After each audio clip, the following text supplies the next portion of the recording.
પરીક્ષિત મહારાજ એક સુંદર પ્રશ્ન પૂછતા કહે છે સુખદેવજીને કે મેં એવું સાંભળ્યું છે કે કોઈ એક બ્રાહ્મણ છે જે ભગવાનના મિત્ર છે. ભગવાનની જે લીલાઓનું તમે વર્ણન કર્યું છે એ તો અત્યંત ઐશ્વર્યથી ભરપૂર છે, જે દ્વારિકા લીલા, મથુરા લીલા છે. પણ હજી સુધી જે લીલાઓનું વર્ણન તમે નથી કર્યું એ પણ મને સાંભળવાની ઈચ્છા છે. અને એટલા માટે સુખદેવ ગોસ્વામી એક એવો પ્રસંગ કહી રહ્યા છે જે પ્રસંગ આ લીલાઓથી થોડો ડિફરન્ટ છે. એવું કહી શકો કે ભાગવતનો બોનસ પ્રસંગ જેને કહી શકાય કે ભગવાનના કોઈ એક મિત્ર છે, એક બ્રાહ્મણ છે. સુખદેવજી પરિચય આપતા કહે છે, શ્રી શુક ઉવાચ કૃષ્ણ આસીત સખા કશ્ચિત બ્રાહ્મણો બ્રહ્મવિત્તમા વિરક્ત ઇન્દ્રિય અર્થેષુ પ્રશાંતાત્મા જીતેન્દ્રિય. હવે તમે વિચારો કે આ કયા બ્રાહ્મણની વાત સુખદેવજી કરે છે? એ તો તમે સમજી ગયા છો. કોની વાત છે? સુદામાની. પરિચયનો જરૂર નથી, પણ સુદામાનો પરિચય જે સુખદેવજી આપ્યો એ લેવો આપણે બહુ જરૂરી છે. સુદામાનું નામ જ્યારે કોઈના મનમાં આવે, સ્મરણમાં આવે, એટલે પહેલું શું યાદ આવે? દરિદ્રતા. બહુ ગરીબ માણસ. ક્યારેક ક્યારેક કથાકારો વર્ણન કરે એવી ગરીબી તો કદાચ મને એવું લાગે સુદામા કે ભાઈ આટલો ગરીબ નહોતો હું જેટલું તમે વર્ણન કરો છો. એ મતલબ એવી ગરીબી બતાવે છે એની. હવે સુખદેવજીની દ્રષ્ટિથી સુદામાને જોવો. શું કહે છે? બ્રાહ્મણો બ્રહ્મવિત્તમાં, બ્રહ્મ જ્ઞાની છે, વિરક્ત છે, શાંત ચિત્ત છે અને જીતેન્દ્રિય છે. ઇન્દ્રિયો ઉપર વિજય પ્રાપ્ત કર્યો છે. ભગવાનના સખા બનવું કોઈ સરળ કામ નથી ને. જીતેન્દ્રિય બ્રાહ્મણ છે અને અયાચક વૃત્તિનું વ્રત લીધું છે. જે કાંઈ સામેથી મળી જાય એમાં જીવન નિર્વાહ કરવાનો, માગવાનું કોઈની પાસે નહીં, ક્યારે હાથ ક્યાંય લંબાવવાનો નહીં. આ વ્રત છે સુદામાને. અને વાત જો દરિદ્રતા કે ધનની હોય તો ભાગવત તો ક્લિયર કહે છે, જેના હૃદયમાં કૃષ્ણ પ્રેમ ધન છે ને, આ વ્યક્તિ દુનિયાનો સૌથી ધની વ્યક્તિ છે. ચૈતન્ય ચરિતામૃતમાં આ પૈયાર વારંવાર કથાઓમાં તમે સાંભળ્યું હશે. ગોદાવરીના તટે રાય રામાનંદને પ્રશ્ન કરતા મહાપ્રભુ કહે છે, સંપત્તિર મધ્યે કોણ સંપત્તિ બળગણી. રાય રામાનંદ કહે છે, રાધા કૃષ્ણ પ્રેમ જાર સહી બળ ધની. જેનું હૃદય ભગવાન રાધા કૃષ્ણના પ્રેમથી આપલાવી છે, આનાથી મોટો ધની આ સંસારમાં બીજું કોઈ નથી. ભગવાનનો પ્રેમ મળ્યો ધની. આ સુદામા ભગવાનના પ્રેમી છે, ઇન્દ્રિય વિજયી વ્યક્તિ છે. ચાહે તો અનંત સંપત્તિ અર્જિત કરી શકે, પણ જે દરિદ્રતા એના જીવનમાં દેખાય છે ને, આ ભાવને, આ સ્થિતિને સુદામાએ જાતે પોતે સ્વીકાર કરી છે. આ સુખદેવજી યદૃચ્છયોપપન્ને ન વર્તમાનો ગૃહાશ્રમી તસ્ય ભાર્યા કુલે ચલસ્ય ક્ષુતાક્ષામાં ચ તથા વિધા. કોઈ વસ્તુ કોઈની પાસે માગવાનું નહીં, જે મળે એમાં સંતુષ્ટ રહેવાનું અને ભગવાનનું ભજન કરવાનું. આ સુદામાનો પરિચય છે ભાગવત અનુસાર. અને એની પત્ની જે છે એ પણ એવી સુંદર, સુશીલ, ગુણવાન કે પતિ કાંઈ કરતા નથી તો એ કહેતી નથી ખાલી બેહીન માળા કરો છો, કાંઈક કામ કરો, ઘરનું પાલન કરો, પરિવારનું પોષણ કરો, કોઈ ઓબ્જેક્શન નહીં. સુખદેવ ગોસ્વામી કહે છે કે એક દિવસ ભૂખના દુઃખથી દુઃખી થઈ અને સુદામા પોતાના પતિ પાસે જઈને કહે છે, ભગવાન, સાક્ષાત લક્ષ્મીપતિ ભગવાન કૃષ્ણથી તમારી મિત્રતા છે. નનુ બ્રહ્મન ભગવત સખા સાક્ષાત શ્રીય પતિ. સાક્ષાત લક્ષ્મીના પતિ તમારા મિત્ર છે, તો ભક્તની ઈચ્છા પૂરી કરવામાં ભગવાન બ્રહ્મણ્યશ્ચ શરણ્યશ્ચ ભગવાન સાત્વતર્ષભ. ભક્તની ઈચ્છા પૂર્તિમાં તો ભગવાન કલ્પવૃક્ષ જેવા છે. ભક્ત જે માગે એ ભગવાન આપે એને. અને એટલા માટે તમે જો દ્વારકા જાઓ, ભલે તમારું વ્રત છે, માગવાનું નથી, પણ હું એમ કહું છું કાંઈ માગતા નહીં, ખાલી દ્વારકા જાઓ. તમે જાશો અને કૃષ્ણ જે આપશે ને એમ આપણું તો લગભગ જીવન નીકળી જાય. તો આજકાલ તો એ દ્વારકામાં રહે છે, આપણી નજીક છે, બાજુમાં છે. પ્રેમી ભક્તને તો એ પોતાને પણ આપી દે છે. તો તમને હાવ ખાલી હાથે તો નહીં આવવા દે. પણ સુદામા કહે છે કે મનમાં કંઈક લેવાની યાચના સાથે જાવું આ પણ તો લાલચ છે. તો મારે દ્વારકા જવું નથી. મળી થોડા દિવસ વ્યતીત થયા. એની પત્નીએ કીધું કે તમે દ્વારકા જાઓ ને. 2-4 વાર કીધું, પણ સુદામાએ એને કીધું નહીં, માગવાનો ભાવ પણ હૃદયમાં લઈને હું દ્વારકા જઈ શકું. પણ જો પત્ની બુદ્ધિમાન હતી, એણે કીધું કે માગવું નથી ને કાંઈ વાંધો નહીં, મનથી પણ નહીં માગો, બહારથી પણ નહીં માગો, પણ કમસે કમ દ્વારકાધીશના દર્શન તો કરી આવો. જેનું ભજન કરો છો એના દર્શન તો કરી આવો એકવાર દ્વારકા. સુદામાને આ વાત મનમાં બેઠી. દર્શન કરવા તો જવું છે, કારણ કે જીવનનો મોટામાં મોટો લાભ જ છે કૃષ્ણનું દર્શન થઈ જાય. તો આવો વિચાર કરી અને દ્વારકા જવાનો નિર્ણય કર્યો. પોતાની પત્નીને કીધું કે ઘરમાં કાંઈ દ્વારકાધીશને ભેટ આપવા જેવી વસ્તુ હોય તો આવી પત્ની કે આપણા ઘરે હોય તો હું તમને દ્વારકા હું કામ મોકલું.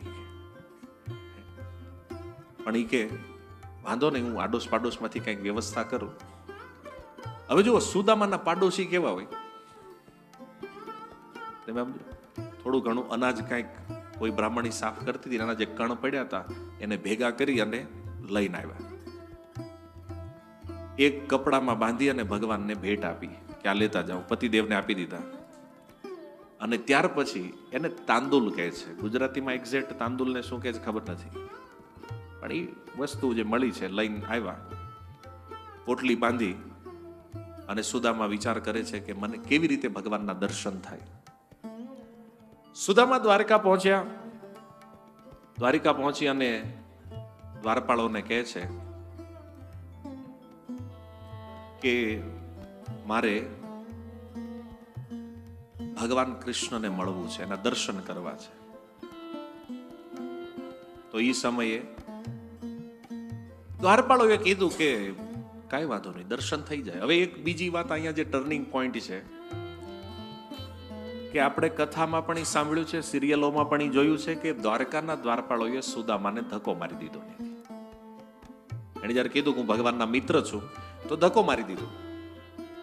તમે વિચાર કરો, ગાય અને બ્રાહ્મણ માટે જે ભગવાન પોતાનું સર્વસ્વ આપી દેવા તૈયાર હોય એ ભગવાનના દ્વારપાળો ક્યારેય બ્રાહ્મણોનું અપમાન કરે ખરા?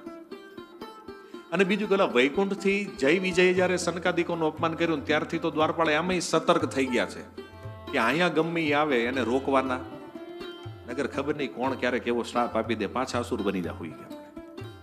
એક તો આઈડિયા હતો જય વિજય વાળો, બની કે ફરીને કદાચ શ્રાપ આપી દે ને આપણે પાછા સૂર્યોનીમાં વહી જાય. એટલે એને કીધું બ્રાહ્મણ દેવતા તમે કોણ છો, ક્યાંથી આવ્યા છો? ભગવાન પૂછે તો મારે શું કહેવાનું છે? બોલે મારું નામ સુદામા છે અને હું ભગવાનનો મિત્ર છું. એટલું જઈને કહેજો, ઓળખી જશે. દ્વારપાળો આવ્યા ભગવાન પાસે ને કીધું પ્રભુ, દ્વાર ઉપર કોઈ એક બ્રાહ્મણ છે ને કહે છે તમારો મિત્ર છે. ભગવાન કે બ્રાહ્મણ છે મારો મિત્ર છે, કોણ, નામ શું છે? બોલે એનું નામ સુદામા છે. આ બાજુ સૈનિકો જયારે સંદેશ આપ્યો, સુદામા દ્વારકાનું દર્શન કરે છે. દ્વારકા કેવી છે? કવિ કહે છે સુદર્શન ફરતું ત્યાં સોહે, ગંભીર નાદ સાગર મન મોહે, ત્યાં તો ગોમતી સંગમ થાય, ચારે વરણ ત્યાં આવી નાય, પરમ ગતિ પ્રાણી પામે ઘણા, નથી મુક્તિ પૂરી મામણા, ઋષિ સુદામે કીધું સ્નાન, પછી પૂરમાં પેઠા ભગવાન. કારણ કે તમે જો ભગવાનના મહેલથી આ દ્વારપાળ જ્યાં પહોંચે તો ત્યાં સુધીમાં સુદામા કે કરવું તો કે ગોમતીજી બાજુમાં છે, અહીં નાઈ લઈએ. આવ્યા છીએ તો ગંગા ઋષિકેશ આવ્યા, ગંગા સ્નાન કરી જ લઈએ. તો ઓલા નથીજી પૂછીને આવે ભગવાનને તો વાર લાગશે. સુદામાજીએ સ્નાન કર્યું છે અને પછી દ્વારિકામાં પ્રવેશ કરે.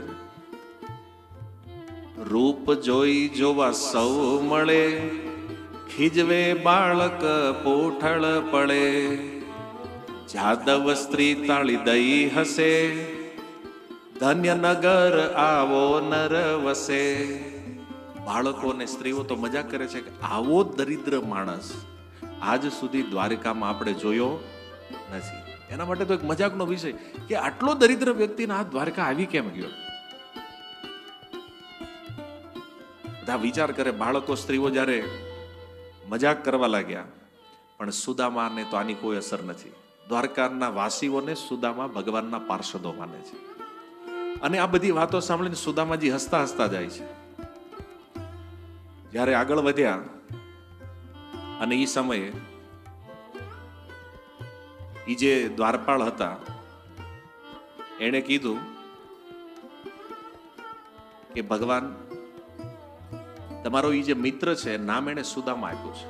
તો આ બાજુ તો ભગવાન ત્વરાથી તૈયાર થયા સુદામાને મળવા માટે, અને આ બાજુ સુદામાજી દ્વારકામાં ધીરે ધીરે હાલતા આવે છે. દ્વારકાની શોભા જોતા જોતા આવે છે. શોભે હાટ ચૌટા ને ચોકરે, છજા ઝરૂખા બારી ને ગોખરે. એક સુંદર સોનાની દિવાલો, સોનાના મહેલો, અને સુદામાએ જોયું કે બારીના છજા કાઢેલા છે બહાર. એ સજામાં શું છે, જે બારીનું છજું નીકળ્યું છે ને એની ઉપર પણ મણીઓ જડેલા છે.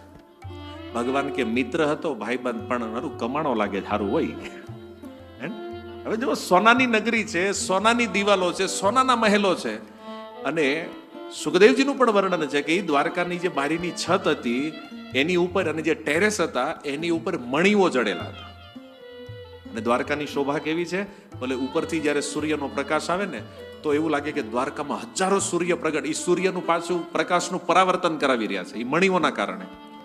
અને એ જે દ્વારકાની અદ્ભુત શોભા છે, સુદામાજી દિવસે પહોંચ્યા છે તો દ્વારકાની આ શોભા જોઈ છે. અટારી જાળી મેડી માળ રે, જડિત કઠેડા જા કમજાળ રે. જળ કે કામ ત્યાં મીના કરી, અમરાપુરી નાખું ઓવારી રે.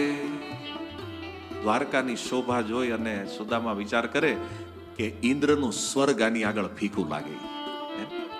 સ્વર્ગની કોઈ વેલ્યુ નથી આ દ્વારિકા સામે. સભામાં સ્ફટિક મણીના થંભરે, થઈ રહ્યો છે નાટ આરંભરે. મૃદંગ ઉપંગ મધુર તાળ, ગાયે હરિણ ના ગીત રસાળ. જોવે છે એક્ટિવિટી શું છે, મણીઓના ખંભ બન્યા છે. થાંભલા જે છે કોલમ, જ્યાં જ્યાં થાંભલા બધા મણીઓથી જડેલા છે. અને નાટ્યનો આરંભ થઈ રહ્યો છે.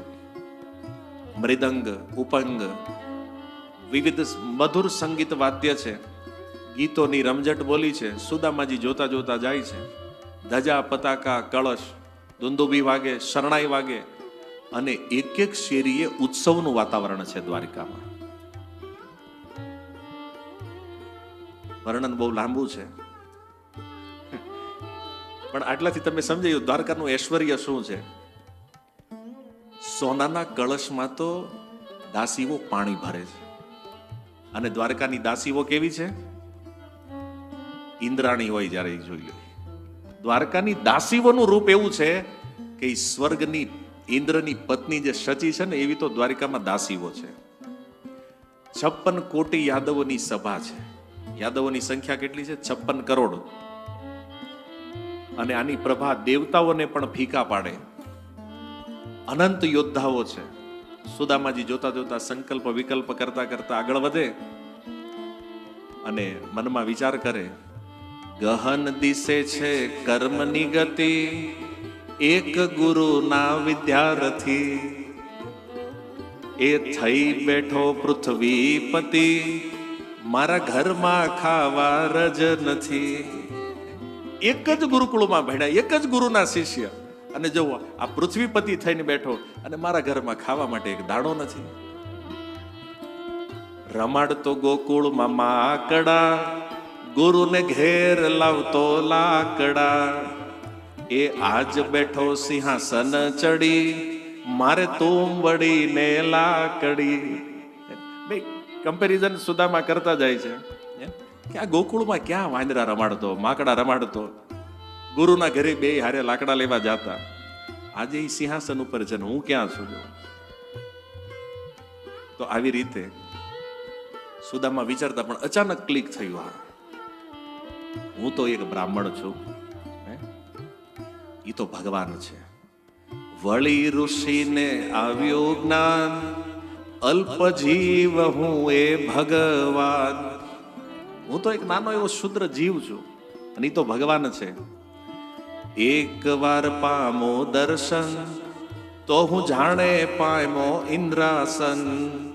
છે વિવેકી હરિના છડીદાર રે, પૂછ્યા સુદામાને સમાચાર રે. એ તો ભગવાન છે, પણ એના જે સેવકો છે, એના જે નોકરો છે, એ કેટલા વિવેકી છે. કેટલું પ્રેમથી મને પૂછ્યું એને કે તમે કોણ છો, શું કામ આવ્યા છો. એવું નથી કે આટલું બધું મળી ગયું તો બહુ અભિમાન આવી ગયું, પણ સુદામા પાછા એના ઐશ્વર્ય ભાવમાં આવી ગયા, નહીં આ છે તો ભગવાન. સુદામાજી ધીરે ધીરે ચાલતા જ્યારે સામે આવે, ભગવાન સાથે મુલાકાત થઈ, બધું જોતા જોતા અચાનક ભગવાને આવી અને સુદામાને આલિંગન આપ્યું. ભગવાન સુદામાને લઈ અને રૂકમણીજીના મહેલે લાવ્યા. રૂકમણીજીના મહેલે જ્યારે આવ્યા, એ સમયે ભગવાને સુદામાજીને પોતાના આસને બેસાડ્યા છે,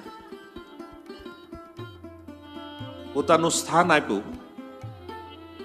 અને ત્યારબાદ ભગવાને એના ચરણ પ્રક્ષાલન કર્યા છે કે સુદામાજી આટલું ચાલીને આવ્યા છે. અતિથિનો ધર્મ છે કે કોઈ આપણા ઘરે જ્યારે આવે તો સૌથી પહેલા એના ચરણ પ્રક્ષાલન કરવું જોઈએ, જેનાથી એનો થાક ઉતરી જાય, એને શીતળતાની અનુભૂતિ થાય. તો આ રીતે ભગવાને સુદામાજીના ચરણ પ્રક્ષાલન કર્યા અને ત્યારબાદ ભગવાન ઈ સિંહાસન ઉપર એની બાજુમાં બેઠા.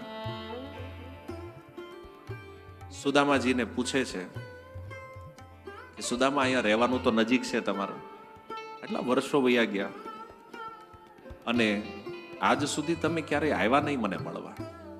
એ મિત્ર, ક્યારેય તમે મળવા આવ્યા નથી, ક્યારેય તમારા કોઈ સમાચાર નથી, અને આજે અચાનક દ્વારિકામાં આવવાનું શું કારણ છે? ભગવાન પૂછે. અને એ સમયે સુદામાજી કહે છે, પ્રયોજન તો બીજું કાંઈ નથી, બસ એકવાર હવે શરીર વૃદ્ધ થયું છે, ક્યારે મૃત્યુ આવે એ નક્કી નથી. મનમાં વિચારી થયો કે જીવતા મરતા એકવાર તમારું દર્શન કરી લો. એક મિત્ર છે મારો જે દર્શન કરવા જેવો છે. તો બસ એ જ ભાવ હતો એટલે અહીંયા આવ્યો છું. ત્યારે ભગવાન કહે છે, સુદામા બહુ સારું કર્યું તમે અહીં આવી ગયા છો. કેમ? ઋષિ પાવન કર્યો મુજ ગામ રે, તમે પવિત્ર કર્યું રંકધામ રે. તમે અહીં આવ્યા છો ને દ્વારકામાં, સુદામા તમારા ચરણ પડવાથી આજ મારી દ્વારકા પવિત્ર થઈ ગઈ છે. મારી જેવા રંક વ્યક્તિને આજે તમે ધની બનાવી દીધો. એવું ભગવાન કહે છે. તેડી આવ્યા વિશ્વ આધાર રે, મંદિરમાં હરખથી અપાર રે. હસ્ત જાલી હરખે મુરારી રે, જોઈ હાસ્ય કરે સૌ નારી રે. ભગવાન હાથ પકડીને જયારે સુદામાને ફેરવે છે ને મહેલમાં, તો જેટલી સ્ત્રીઓ આ જોવે છે ને બધી હાસી ઉડાવે છે ભગવાનને. જો તો ખરા આના મિત્ર કેવા છે, આ દ્વારકાધીશ છે, સોનાની નગરીમાં રહે, અને એનો મિત્ર તો જો, અને તોય આટલું પ્રેમથી એને ફેરવે છે બધી જગ્યાએ. હરિ તને ઉઠીને શું ધાયા રે, ભલી નાનપણની માયા રે. સત્યભામા બોલ્યા છે. એ કે મિત્રો હોય, પણ હા આમ ન હોય. તમે નાના હતા અમારે એ કે મિત્રો હોય બધા લંગોટિયા. આપણે કે ને લંગોટિયા એટલે કે જેની હારે લંગોટ ચેન્જ કરીએ કે આટલું બેની ક્લોઝ મિત્રતા હોય ને લંગોટિયા યાર કે. ભગવાને કીધું લંગોટિયા છીએ. ઘણું વાંકા બોલા સત્યભામા રે, આવા ફૂટડા મિત્ર સુદામા રે. સત્યભામાનો સ્વભાવ તમે ભાગવત વાંચો તો પરિચય મળશે. આપણી ભાષામાં કેવી ને થોડાક આખા બોલા છે. બધી રાણીઓમાં તો કટાક્ષ કહી દીધો કે આવા આવા મિત્ર છે તમારા પ્રભુ.